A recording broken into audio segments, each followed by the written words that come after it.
എല്ലാവർക്കും വീഡിയോയിലേക്ക് സ്വാഗതം. ഇതാണ് നമ്മളെ വീട്ടിൻ്റെ മുന്നിലുള്ള കാഴ്ച. അപ്പം ഞാൻ എന്താക്കും, രാവിലെ കുറച്ച് സമയം അതൊക്കെ നോക്കിയിരിക്കും. അന്നേരം എനിക്ക് ഓർമ്മ വന്ന് കടല ഉണ്ടല്ലോ കുക്കറിൽ നിന്ന്. അങ്ങനെ ഞാൻ പോയി ഗ്യാസ് ഓഫാക്കി ദോശ ചുട്ട് പിന്നെ ഞാൻ വിചാരിച്ച് എന്നാൽ പിന്നെ അലക്കാനിടാന്ന് വെച്ച് വാഷിംഗ് മെഷീനിൽ അലക്കാൻ തുണിയിട്ട് പുറത്തേക്ക് വരുമ്പോൾ ഏട്ടൻ ഡ്രസ്സ് മടക്കി വെക്കുന്നത്. വേറെ ഒന്നിനല്ല, ഏട്ടൻ്റെ ഫ്രണ്ടിൻ്റെ കല്യാണം ഉണ്ട് എറണാകുളം. അതിന് പോകാനുള്ള തയ്യാറെടുപ്പാണ് ഈ കാണുന്നത്. അപ്പം ഞാൻ പിന്നെ വിചാരിച്ചു എന്നാൽ പിന്നെ ഞാൻ മുകളിൽ പോയിട്ട് ഡ്രസ്സൊക്കെ അലക്കിയത് എടുത്ത് വെച്ച് പിന്നെ മോനെ പോയിട്ട് വിളിക്കാമെന്ന്. റൂമിൽ പോകുമ്പോഴേക്കാണെങ്കിലോ ഓൻ നല്ല ഉറക്കമാണ്.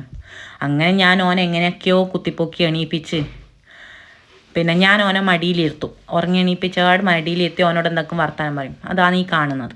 അങ്ങനെ ഞാൻ ഓനോട് കുറച്ച് സമയം വർത്താനം പറഞ്ഞു. ഓൻ എന്താക്കി വീണ്ടും ബെഡിൽ പോയി കിടന്നു. അന്നേരമുണ്ട് ഏട്ടൻ ഓനോട് എന്തോ പറയുന്നത്. ആ ചിരിയാണ് ഈ കാണുന്നത്. അപ്പോൾ ഏട്ടൻ്റെ പേഴ്സിൽ എന്തോ സാധനം ഉണ്ടായിരുന്നു. അത് ഓനും കൊടുത്ത് ഏട്ടൻ പോകാൻ വേണ്ടിയിട്ട് ഡ്രസ്സൊക്കെ ചേഞ്ച് ചെയ്ത് ഈ സന്തോഷം വേറൊന്നല്ല, എറണാകുളം പോകുന്നതാണ്. അങ്ങനെ ഞാൻ എന്താക്കി, ഓനെ പല്ലേപ്പിച്ച് രാവിലത്തെ ഭക്ഷണം കൊടുത്തു, ദോശയും കടലക്കറിയും. അങ്ങനത്തെ എങ്ങനെയെല്ലാനോ നിർബന്ധിച്ച് കൊടുത്ത് അന്നേരമാണ് ഇവൻ കണ്ടത് ഏട്ടൻ പോകുന്നത്. അങ്ങനെ ഇവൻ മെല്ലെ കാറിൻ്റെ അടുത്തേക്ക് ഓടുന്നതാണ് ഈ കാണുന്നത്. അങ്ങനെ ഏട്ടൻ ബാഗുമായി ഏട്ടൻ പോയി. ഞാൻ വീട്ടിലേക്ക് കയറുമ്പോണ്ട് മോൻ ഭയങ്കര സങ്കടത്തോടെ ഇരിക്കുന്നത്. വേറൊന്നുമല്ല, ഓനെ കൂട്ടാണ്ട് പോയ സങ്കടമാണ് ഈ കാണുന്നത്. അങ്ങനെ ഞാനും എൻ്റെ സങ്കടം മാറ്റാൻ റോഡിലേക്കെല്ലാം പോയി ഓനെ സമാധാനിപ്പിച്ചു. അപ്പം ഇത്രയേ ഉള്ളൂ. Bye bye.